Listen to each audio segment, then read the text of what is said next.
Hey everyone, welcome to Science with Gen Z. Here I am, the Gen Z girl, welcoming you all to the part 3 of this name reaction series. तो आज इस lecture में हम लोग सारे के सारे नेम रिएक्शंस करने वाले हैं of aldehyde ketones and carboxylic acids.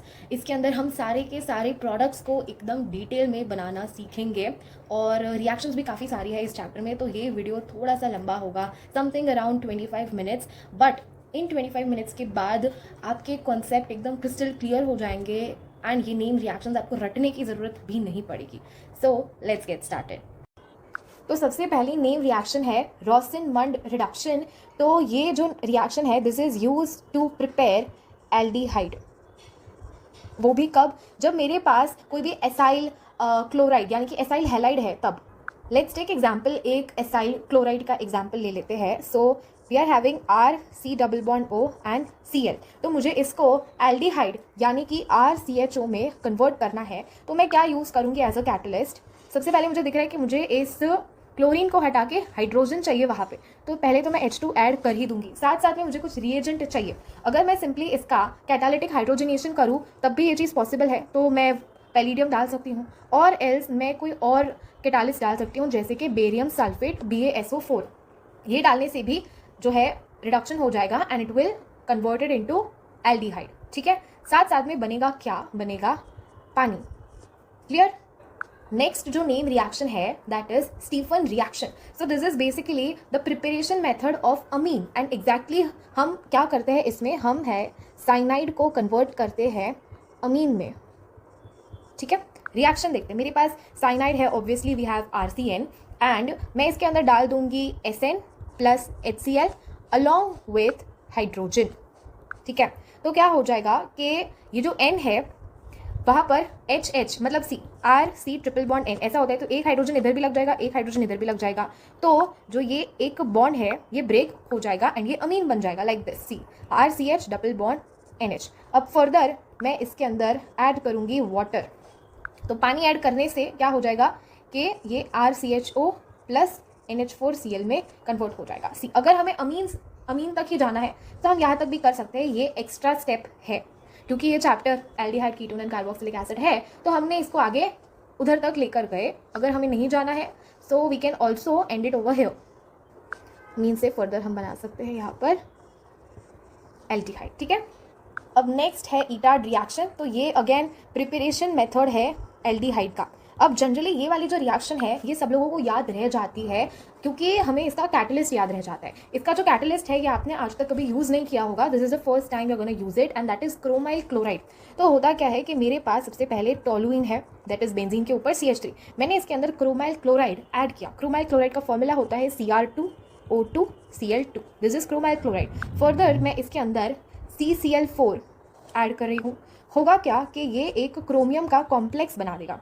यहाँ पे I'll get O CrOH Cl2 whole twice. अब ये जो कॉम्प्लेक्स का फॉर्मूला है इसको याद करने के अलावा कोई और ऑप्शन नहीं है. सारी की सारी चीज़ें जो यहाँ पे प्रेजेंट है वही यूज़ हुई है. पहले एक ऑक्सीजन हो गया, फिर एक Cr आ गया, फिर से एक ऑक्सीजन, यहाँ पर से एक हाइड्रोजन, फिर ये Cl2. जो यहाँ पे प्रेजेंट है वही सारी चीज़ें यूज़ हुई है. अब फर्दर मैं इसके अंदर डाल रही हूँ पानी सो दैट ये सारी चीज़ें हट जाए and I'll get simply a CHO on the benzene ring. Clear? तो अगर मैं तुम्हें कॉमन लिंक बताऊँ, पिछली रिएक्शन में भी हमारे पास अमीन बना था. अमीन से एल्डिहाइड जाना है, हमने फिर से पानी ऐड कर दिया. हमें फिर से यहाँ पर इस क्रोमियम के कॉम्प्लेक्स से एल्डिहाइड बनाना है, हमने फिर से पानी ऐड कर दिया. सो यू कैन रिमेंबर कि एल्डिहाइड में जनरली हम वाटर यूज़ करके काम चला सकते हैं. सारे केसेस में नहीं होता but I am just talking about these two cases as a general. अच्छा, इन दोनों के मैं नेम्स लिख देती हूँ. This is chromyl chloride. इस रिएजेंट से तुम लोग याद कर सकते हो इटाड रिएक्शन, या अगर इटाड रिएक्शन पूछा तो याद कर लेना क्रोमाइल क्लोराइड वाली बनता है एल्डिहाइड. ये है क्रोमियम कॉम्प्लेक्स. ठीक है, अब जो नेक्स्ट रिएक्शन है that is Gattermann coach reaction. Gattermann बोलो या गेटरमैन बोलो, कुछ भी चलेगा. ठीक है, तो ये जो है ये अगेन प्रिपरेशन है एल्डिहाइड की. ओके, अब इसमें क्या अलग है? तो इसमें मेरे पास बेंजीन है. अब मैं इसके अंदर कार्बन मोनोऑक्साइड प्लस HCl डाल रही हूँ. साथ साथ में मैं डालूंगी इसके अंदर एनहाइड्रस AlCl3. ठीक है, तो ये सीधा डायरेक्टली बेंजाल्डिहाइड में कन्वर्ट हो जाएगा प्लस I'll get HCl. तो अब तक हमने 4 रिएक्शन पढ़ी, चारों की चारों जो थी वो एल्डिहाइड की प्रिपरेशन मेथड थी। सबसे पहला रिएक्शन था रॉसिनमन रिएक्शन, उसमें हमारे पास एक एसाइल क्लोराइड था, उसको हमने एल्डिहाइड में कन्वर्ट किया। सेकेंड थी स्टीफन रिएक्शन, जिसमें मेरे पास साइनाइड था, उसमें हमने डाला SN HCl डाला, अमाइन में कन्वर्ट हो गया, फिर से पानी डाला एंड एल्डिहाइड में उसको कन्वर्ट कर दिया।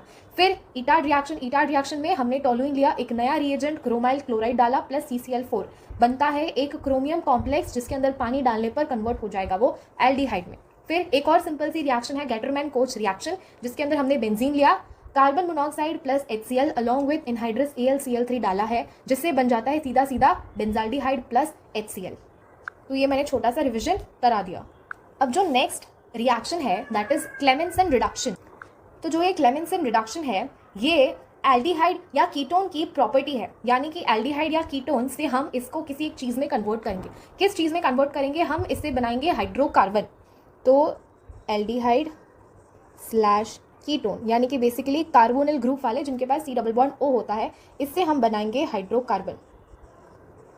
तो ये एक रिडक्शन ही है, कौन सा? Clemmensen reduction. तो मैं जनरली इसको ऐसे लिख रही हूँ कि C double bond O carbonyl group वाले हमारे पास है। इसके अंदर अब जो रिएजेंट है वो मैं डालूंगी zinc Hg, that is zinc अमालगम।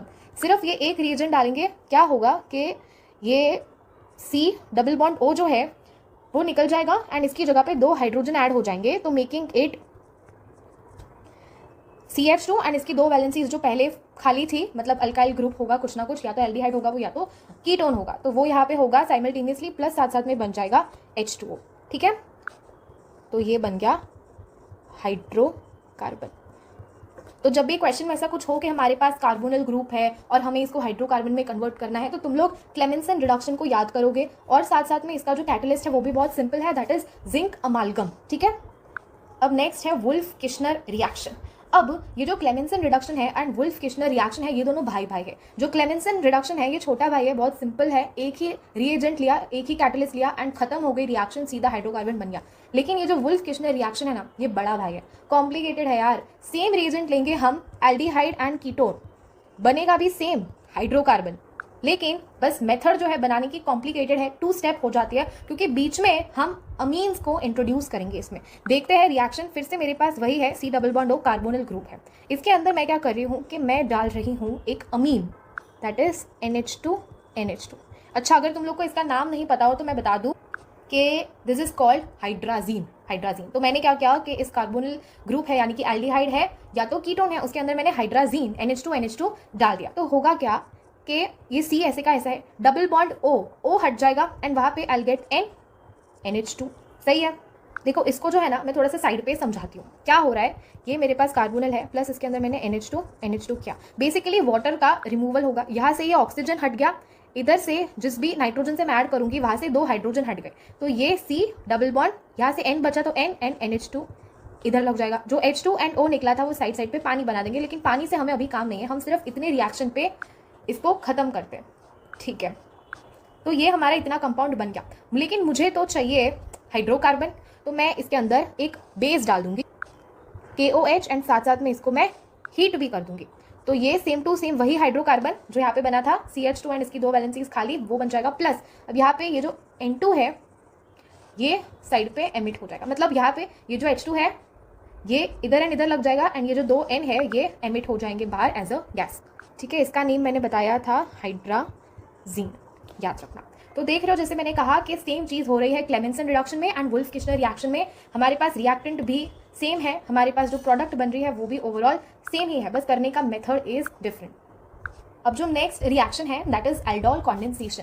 अब क्या होता है ना कि बहुत सारे बच्चों को इससे खौफ है, क्योंकि उन्हें ये समझ ही नहीं आती, ये रिएक्शन उन्हें बहुत ज़्यादा कॉम्प्लिकेटेड लगता है, बट डोंट वरी, मैं हूं ना, एकदम अच्छे से सिखा दूंगी एल्डोल कॉन्डेंसेशन। बेसिकली इस रिएक्शन में मेरे पास क्या होता है कि मेरे पास है एल्डिहाइड एंड प्रोडक्ट में भी बनता है एल्डिहाइड। ठीक है, या एल्डिहाइड की जगह पे कीटोन ले लेते हैं, प्रोडक्ट में भी बनता है कीटोन। अब ये क्या है, ऐसा क्यों, क्या सब एक्सप्लेन करते हो, 1 मिनट रुको ज़रा। लेट्स टेक कि मेरे पास एक एल्डिहाइड है, CH3CHO इथेनॉल है। अब मैं क्या करूँगी कि इस इथेनॉल के 2 मोल्स लूँगी। ठीक है, अब मैं इसके अंदर सिर्फ एक base that is dilute NaOH डाल दूँगी। होगा क्या कि ये जो CH3CHO प्लस CH3CHO है ये आपस में ऐड होंगे। कैसे ऐड होंगे, लेट मी एक्सप्लेन। याद है अभी पिछले ही रिएक्शन में हमने देखा रिमूवल ऑफ वाटर, जब दो कंपाउंड्स एक साथ ऐड होते हैं, एक कंपाउंड में से हम ऑक्सीजन निकालते हैं एंड दूसरे वाले में से हम 2 हाइड्रोजन निकालते हैं। वही यहाँ पे करेंगे। इस कंपाउंड में से मैं इस ऑक्सीजन को एलिमिनेट कर रही हूँ। इस कंपाउंड में से मैंने यहाँ से 2 हाइड्रोजन हटा दिए, एक हाइड्रोजन इधर बच गया। अब मैं इनके बीच में लिंकेज बनाऊंगी, CH3 CH, यहाँ से एक ओ हट गया इसीलिए डबल बॉन्ड आ जाएगा, क्योंकि इसकी एक वैलेंसी, इसकी 2 वैलेंसी फ्री हो गई, क्योंकि ऑक्सीजन तो 2 बॉन्ड्स बनाता है एंड यहाँ पे भी CH, 2 हाइड्रोजन चले गए, इसलिए यहाँ पे भी इसकी तरफ से भी डबल बॉन्ड होगा एंड CHO। तो ये हमने बना दिया एल्डोल कंडेंसेशन प्रोडक्ट। ठीक है, सिंपली मैंने एक स्टेप में ये रिएक्शन बता दी, लेकिन असल में होता क्या है, ये रिएक्शन इतनी भी सिंपल नहीं है। मैंने जो प्रोसेस समझाया वो एक्जैक्टली करेक्ट है, इसको हम 1 स्टेप में ऐसे ही लिखेंगे। मतलब जब भी we are in the exam time and हमें फटाफट से करना है, तो हम इसको इसी तरह से फर्स्ट एक ही स्टेप में लिख देंगे। लेकिन एक्चुअल में ये रिएक्शन होती है 2 स्टेप रिएक्शन। कैसे, लेट मी एक्सप्लेन। तो ये मेरे पास इथेनॉल प्लस इथेनॉल है फिर से, ठीक है, ओके। अब मैं करूँगी क्या, जब इसका प्रोडक्ट मैं बनाऊंगी, यानी कि मैंने इसके अंदर डाइल्यूट NaOH डाला, फिर होगा क्या कि ये जो CH3 एंड CH है ये एज इट इज़ रहेगा। मैंने क्या किया कि इसका O जो है ये यहाँ पे लगा दिया, साथ साथ में इधर से मैंने एक हाइड्रोजन ले लिया और उसको यहाँ पे लगा दिया। अब बचेगा क्या, इधर है CH2 एंड CHO। फिलहाल देखो सब में सिंगल बॉन्ड है। ये जो कंपाउंड बनता है दिस इज कॉल्ड एल्डोल। ये होता है इंटरमीडिएट कंपाउंड। डाला क्या था हमने, डाइल्यूट NaOH। अब फाइनल कंपाउंड तो ये है हमारा एल्डोल कंडेंसेशन प्रोडक्ट। तो इसको मैं फर्दर हीट कर दूंगी।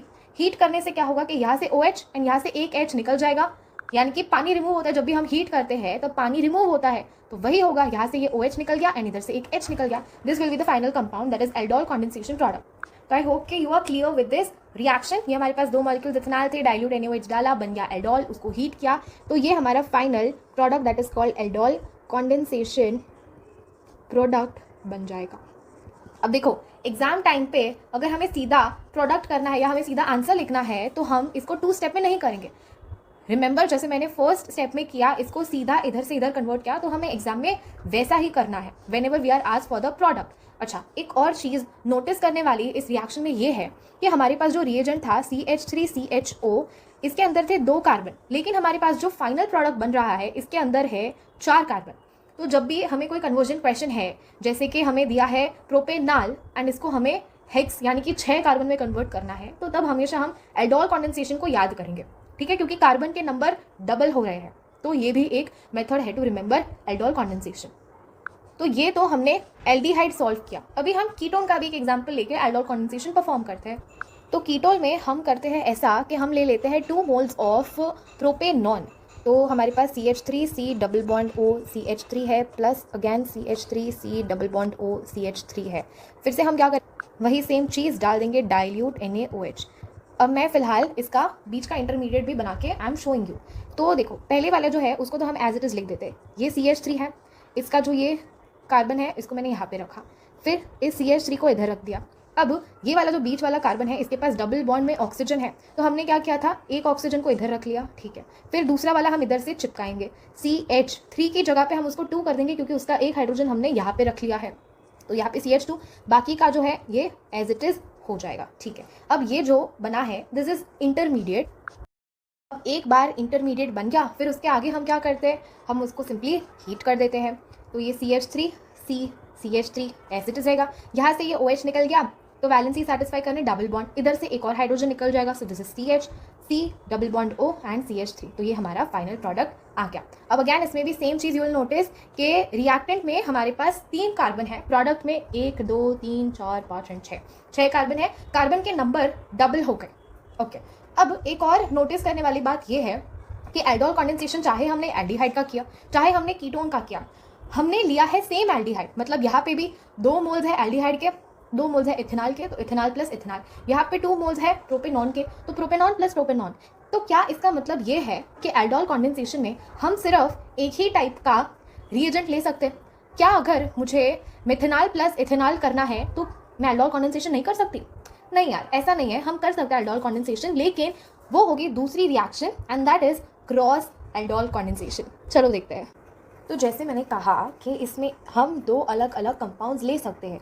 तो let's take an example of aldehyde. मैं यहाँ पर कोई दो अलग अलग एल्डिहाइड लेके क्रॉस एल्डोल कंडेंसेशन करके बताती हूँ। तो let me take ethanol along with propanol.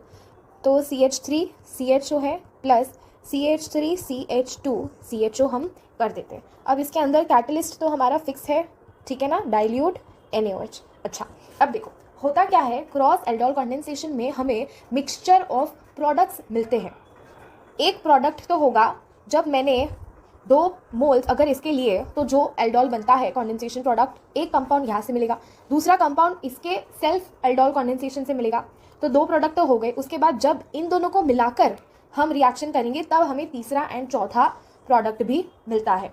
अच्छा, इसका लॉजिक क्या है हम आगे चलते चलते देखते हैं। तो पहले तो हम CH3CHO का सेल्फ एल्डोल कंडेंसेशन करवाते हैं। तो ये जो CH3CHO है इसका मैंने अभी जस्ट लास्ट क्वेश्चन में एल्डोल कंडेंसेशन करवाया है ना, ये रहा देखो, CH3CHO का सेल्फ एल्डोल कंडेंसेशन मैंने करवाया था। तो ये इसका तो सेम टू सेम ये जो आंसर है इसको मैं कॉपी पेस्ट कर लेती हूँ वहाँ पे, ठीक है। तो मैंने इसका सेल्फ एल्डोल कंडेंसेशन करवा के ये मुझे मिल गया। अब मैं क्या करती हूँ कि अब मैं ये जो प्रोपेनॉल है इसका सेल्फ एल्डोल कंडेंसेशन जो हमने अभी लास्ट रिएक्शन में देखा था वो सेम टू सेम एक बार वापस से रिपीट करके बता देती हूँ, ठीक है। हमें आता ही है, फटाफट से कर लेंगे। चलो, CH3CH2CH, यहाँ से हमने एक O निकाल दिया, दूसरे वाले में से H2 निकालना है। तो CH3 की जगह पे 2 हो जाएगा, फिर से CH2CHO हम रिपीट यहाँ पर लगा देंगे, बीच में यहाँ पे आएगा डबल बॉन्ड, है ना। इसको मैं यहाँ पे कॉपी पेस्ट कर देती हूँ। देखो प्लस हम लिख देंगे उस फॉर्मेट में, CH3CH2 CH double bond CH2 CH2 and CHO, ठीक है। देखो हम इसको इजीली प्रूफ भी कर सकते हैं। यहाँ पे 2 कार्बन है, इसके सेल्फ एल्डोल में 4 कार्बन है, यहाँ पे 3 कार्बन है एंड इसके सेल्फ एल्डोल कंडेंसेशन प्रोडक्ट में 6 कार्बन है, ठीक है। तो जैसे मैं बार बार बोल रही हूँ कि ये 2 कंपाउंड जो है इसको हम कहेंगे सेल्फ एल्डोल कंडेंसेशन प्रोडक्ट। तो ये तो बनेंगे ही। इसके साथ साथ में जब मैं इन कंपाउंड का क्रॉस करूंगी तब भी मुझे 2 अलग अलग कंपाउंड्स मिलेंगे। अच्छा, उसकी कंडीशन भी देख लेते हैं। यहाँ पे टोटल 2 एंड 3 कार्बन है, तो जब मैं क्रॉस करूंगी तब भी मुझे प्रोडक्ट में टोटल 5 कार्बन मिलने चाहिए। यहाँ के 5, रिएजेंट में भी टोटल 5 है, तो प्रोडक्ट में भी मुझे 5 मिलने चाहिए। अब उसमें डबल नहीं होगा कि 5 के 10, नहीं। जब हम सेल्फ एल्डोल करते हैं दोनों अगर सेम होंगे रिएजेंट तब हमें डबल नंबर ऑफ कार्बन दिखता है, लेकिन जब मैं क्रॉस एल्डोल में क्रॉस एल्डोल कंडेंसेशन प्रोडक्ट बनाती हूँ, ठीक है, तब उसका डबल नहीं होता। ये हमने सेल्फ एल्डोल कंडेंसेशन प्रोडक्ट बना दिया। अब इसके अंदर प्लस होगा दूसरे 2 कंपाउंड्स, वो बनाते हैं। अब देखो मेन डिफरेंस क्या है, सेल्फ एल्डोल प्रोडक्ट जब हम बनाते हैं ये वाले प्रोडक्ट तब हम क्या करते हैं, हमने ये ले लिया, ठीक है, प्लस इसके अंदर एक और CH3CHO करते हैं। तो हमने नोटिस किया है कि जब भी हम हाइड्रोजन निकालते हैं तो वो एल्डिहाइड ग्रुप के बाजू वाले कार्बन से ही निकालते हैं, है ना। चलो बस इतनी बात याद रखना। अभी हम करते हैं सेल्फ एल्डोल। तो सबसे पहले मैं यहाँ पे एल्डिहाइड को एज इट इज लिख देती हूँ। CH3 है, साथ साथ में CH है, ओके। अब मैंने यहाँ से ऑक्सीजन को रिमूव कर दिया है, पहले ही मैंने ऑक्सीजन को रिमूव कर दिया, उसको मैं ऊपर ऐसे लिख देती हूँ for now, just to explain you, ठीक है। उसके बाद अब यहाँ पे 3 कार्बन है, लेकिन हम तो हाइड्रोजन इधर वाले में से निकालते हैं, तो मैंने यहाँ पे ये वाला कार्बन रखा है, ठीक है। उससे अटैच्ड है CHO एंड साथ साथ में उससे एक CH3 भी लगा है। तो ये इधर 2 हाइड्रोजन मुझे निकालने थे, यहाँ पे H2 है, यहाँ से मैंने 2 हाइड्रोजन निकाल भी लिए, ये मैंने निकाल दिए, ठीक है। वैलेंसी सेटिस्फाई करने के लिए मुझे यहाँ पे डबल बॉन्ड बनाना पड़ेगा, और ये जो मुझे H2 रिमूव करना था वो मैंने सक्सेसफुली रिमूव कर दिया। तो ये मेरा पहला क्रॉस एल्डोल प्रोडक्ट बना। अब दूसरा भी हमें बनाना है। देखो ऑब्वियस सी बात है, पहले वाले में मैंने क्या किया कि ये जो इथेनॉल है उसमें से मैंने ऑक्सीजन रिमूव किया एंड प्रोपेनॉल में से मैंने 2 हाइड्रोजन रिमूव किए। अब इस बार मैं उल्टा कर दूंगी, इसमें से प्रोपेनॉल में से मैं ऑक्सीजन निकालूंगी और इथेनॉल में से मैं 2 हाइड्रोजन रिमूव कर दूंगी, सिंपल है। तो चलो करते हैं। इस बार पहले मैं ये लिख देती हूँ CH3, फिर ये CH2, फिर CH। अब यहाँ पर से प्रोपेनॉल में से मैंने ऑक्सीजन हटा दिया, ओके। फिर मैं इसके अंदर ये वाला पार्ट ऐड कर रही हूँ C। अब यहाँ पे से H3 है, H3 का मुझे 2 हाइड्रोजन निकालने हैं, तो ये सिर्फ एक H बचेगा, यहाँ से मैंने 2 हाइड्रोजन रिमूव कर दिए। बाकी बचा जो CHO है ये एज इट इज लग जाएगा। वैलेंसी सेटिस्फाई करने के लिए डबल बॉन्ड एंड ये जो मुझे पानी एलिमिनेट करना था ये मैंने एलिमिनेट कर दिया। तो ये मेरे दोनों क्रॉस एल्डोल कंडेंसेशन प्रोडक्ट बन गए। तो मैं यहाँ पे लिख भी देती हूँ कि these are cross aldol condensation product, ठीक है। तो I hope you are clear with both. Aldol condensation भी तुम्हें क्लियर है, क्रॉस एल्डोल कंडेंसेशन भी क्लियर है। बस इतना याद रखना कि क्रॉस एल्डोल कंडेंसेशन में मिक्सचर ऑफ प्रोडक्ट्स बनता है, यानी कि अगर मैंने सेल्फ एल्डोल कंडेंसेशन करवाया तब जो प्रोडक्ट बनेगा वो भी बनेगा, क्रॉस करवाया तब जो प्रोडक्ट बनेगा वो भी बनेगा इस पर्टिकुलर रिएक्शन में। तो जब भी ये क्वेश्चन एग्जाम में पूछा जाए तो तुम्हें स्पीड एकदम फास्ट रखनी पड़ेगी, because literally you have to make 4 products in for just 1 question, right. अच्छा, एक और बात यहाँ पे नोटिस करने वाली ये है कि मेरे पास जो एल्डिहाइडिक ग्रुप है उसके पास अल्फा कार्बन भी है एंड अल्फा हाइड्रोजन भी है। यहाँ पर भी अल्फा कार्बन है, यहाँ पर भी हाइड्रोजन है, अल्फा हाइड्रोजन है, ठीक है। उसके पहले जो हमने एल्डोल कंडेंसेशन में कीटोन लिया था, ये रही एल्डोल कंडेंसेशन, इसमें ये हमने कीटोन लिया था, तो कीटोन के पास भी अल्फा कार्बन अल्फा हाइड्रोजन है, अल्फा कार्बन अल्फा हाइड्रोजन है। लेकिन क्या अगर एल्डोल कंडेंसेशन मुझे करवाना है और उस कंपाउंड में अल्फा हाइड्रोजन ही नहीं है तो क्या वो रिएक्शन हो पाएगी? सोचो ज़रा। चलो मैं तुम्हें एक कंपाउंड बताती हूँ जिसके अंदर अल्फा हाइड्रोजन नहीं है, और वो है बेंजाल्डिहाइड। ये है एल्डिहाइडिक ग्रुप। अगर हम इस कार्बन को देखें तो तुम लोग सोचोगे कि ये अल्फा कार्बन है, लेकिन इस अल्फा कार्बन के पास अल्फा हाइड्रोजन नहीं है। देखो, अगर मैं इसका डायग्राम बना के दिखाऊंगी अच्छे से, इधर एक वैलेंसी इसकी है, इधर एक वैलेंसी, और यहाँ पर ही डबल बॉन्ड है, यानी कि इसके पास एक भी अल्फा हाइड्रोजन तो नहीं है। तो जब अल्फा हाइड्रोजन नहीं है तो क्या एल्डोल कंडेंसेशन हो सकता है? नहीं हो सकता है। क्यों नहीं हो सकता है यार? बिकॉज अगर उसके पास अल्फा हाइड्रोजन ही नहीं है तो पानी रिमूव कैसे होगा? ऑक्सीजन तो चलो एल्डिहाइडिक ग्रुप में से हम हटा देंगे, लेकिन हम जो ये H2 रिमूव करते हैं वो H2 ही नहीं होगा, तो पानी इवॉल्व मतलब एमिट नहीं कर पाएंगे, हम रिमूव नहीं कर पाएंगे, तो एल्डोल कंडेंसेशन तो पॉसिबल ही नहीं है। तो ऐसे कंपाउंड्स जिनके पास अल्फा हाइड्रोजन नहीं है उन लोगों के लिए एक सेपरेट रिएक्शन हमारे पास होती है, एंड उस रिएक्शन का नेम है कैनिज़ारो रिएक्शन, ठीक है। तो कैनिज़ारो रिएक्शन में हम एग्जाम्पल तो वही कंटिन्यू करते हैं, बेंजाल्डिहाइड शुरू किया है तो उसी को खत्म करते हैं। तो ये बिल्कुल एल्डोल कंडेंसेशन की तरह ही होगा, मतलब जैसे हम उसमें क्या करते थे, 2 मोल्स लेते थे, तो वैसे ही हम यहाँ पे बेंजाल्डिहाइड के भी 2 मोल्स ले लेते हैं। अब यहाँ पर कैटलिस्ट में हम ले लेते हैं एक कॉन्सेंट्रेटेड बेस। याद रखो, जब हमने एल्डोल या क्रॉस एल्डोल की थी तब उसके अंदर हम डाइल्यूट NaOH लेते थे, डाइल्यूट बेस लेते थे। कैनिज़ारो के अंदर हमें कॉन्सेंट्रेटेड बेस लेना है। अब क्या होगा कि जैसे एल्डोल में या क्रॉस एल्डोल में कीटोन है तो कीटोन ही बनता था, एल्डोल है तो एल्डोल ही बनता था, लेकिन कैनिज़ारो में ऐसा नहीं है। कैनिज़ारो में क्योंकि हमने 2 मोल्स लिए हैं रिएजेंट के, तो प्रोडक्ट भी 2 बनेंगे। क्या क्या बनेगा? एक ये हमारे पास एल्डिहाइड है, एक जो प्रोडक्ट है वो बनेगी रिडक्शन से, दूसरी प्रोडक्ट बनेगी ऑक्सीडेशन से। अच्छा, अगर तुम्हें पता हो कि एल्डिहाइड का अगर हमने रिडक्शन किया तो वो चेंज हो जाता है अल्कोहल में, तो जो एक प्रोडक्ट है वो बनेगी हमारी alcohol, and that will be phenol, क्योंकि यहाँ पे बेंजाल्डिहाइड है तो इसका रिडक्शन होके अल्कोहल कौन सी बनेगी? ऑब्वियसली फिनॉल बनेगी, तो this is our phenol. Plus दूसरा प्रोडक्ट बनेगा बेंजाल्डिहाइड के ऑक्सीडेशन से। जब एल्डिहाइड का ऑक्सीडेशन होता है तब बनता है कार्बोक्सिलिक एसिड, तो यहाँ पे बेंजाल्डिहाइड का ऑक्सीडेशन होगा तो बेंजोइक एसिड बनेगा, तो ये बन गया बेंजोइक एसिड, ठीक है। तो ये बन गई रिडक्शन प्रोडक्ट और ये बन गई ऑक्सीडेशन प्रोडक्ट, ठीक है। याद रहेगा, ये तो बहुत सिंपल है। एल्डोल में या क्रॉस एल्डोल में तो फिर भी हमें लिख लिख के पानी रिमूव करना था, वैसे वो भी सिंपल था, ये और भी ज़्यादा सिंपल है। बस इतना याद रखना है कि यार एल्डिहाइड ही है, एक उसका रिडक्शन करेंगे अल्कोहल ही बनेगा। अब कोरिस्पॉन्डिंग अल्कोहल बनाना तुम्हें आना चाहिए, ठीक है। जैसे मैंने अभी बता दिया कि बेंजाल्डिहाइड है, एरोमेटिक रिंग ऐसी कैसी रहेगी, कार्बन निकल जाएगा तो वो अल्कोहल तो फिनॉल ही बनेगा। फिर इसका ऑक्सीडेशन किया हमने, एक ऑक्सीजन ऐड होगा खाली तो बेंजोइक एसिड बनेगा। तो वैसे तुम्हें corresponding alcohol and corresponding carboxylic acid बनाना आना चाहिए। तो एक होगी रिडक्शन प्रोडक्ट, एक होगी oxidation product in the Cannizzaro reaction. तो अब जो लास्ट मेन रिएक्शन इस चैप्टर की है दैट इज हेल-वोल्हार्ड-ज़ेलेंस्की रिएक्शन। नाम बेशक भारी है लेकिन रिएक्शन बहुत हल्की है, एकदम आसान है। देखो, करना कुछ नहीं है, हमारे पास एसिड है, प्रोडक्ट में भी बनता है एसिड, कार्बोक्सिलिक एसिड, ठीक है। ओके, बता देती हूँ, चलो। RCH2COOH है हमारे पास, R is normal alkyl, hope you all know, ठीक है। अब इसके अंदर हम कैटलिस्ट में डालते हैं कोई हेलोजन X2, साथ साथ में जो मेन इसका कैटलिस्ट होने वाला है that is red phosphorus, P यानी कि फॉस्फोरस। तो हेलोजन डाला हमने, रेड फॉस्फोरस डाला, साथ साथ में हम पानी डाल देंगे। होगा क्या कि ये जो R है ये ऐसा कैसा रहेगा, CH2 का जो एक हाइड्रोजन है उसको हेलोजन रिप्लेस कर देगा, एंड साथ साथ में यहाँ पे COOH एज इट इज रहेगी, ठीक है। इस रिएक्शन की अलग बात यही है कि हाइड्रोजन प्लस है फिर भी उसको एक हेलोजन यानी कि नेगेटिव रिप्लेस करता है, so that is a different thing about this reaction. बाकी अगर मैं इसको सिंपल लैंग्वेज में बोलूँ सो this is basically halogenation of carboxylic acid. Simple भाषा में ये हेलोजिनेशन है एसिड का। क्या क्या हमने, ये हमारे पास कार्बोक्सिलिक एसिड है, कोई भी हेलोजन ले लिया, ठीक है, यहाँ पे हम क्लोरीन ले सकते हैं तो इधर ये क्लोरीन लग जाएगा, ब्रोमीन लिया तो ब्रोमीन लग जाएगा, साथ साथ में हमने रेड फॉस्फोरस ले ली एंड वाटर ले लिया एंड ये बन जाएगा। ठीक है, इस रिएक्शन को हम रेड फॉस्फोरस कैटलिस्ट के थ्रू याद रखेंगे, बिकॉज रेड फॉस्फोरस कैटलिस्ट भी अब तक तुमने यूज नहीं किया होगा, this will be the new catalyst, तो इसको हम वैसे याद रख सकते हैं। Is we complete with all the name reactions of chapter aldehyde, ketone and carboxylic acid. If you're having any doubt in any particular reaction or any doubt regarding this chapter, then do mention in the comment section. I will definitely reply. Bye.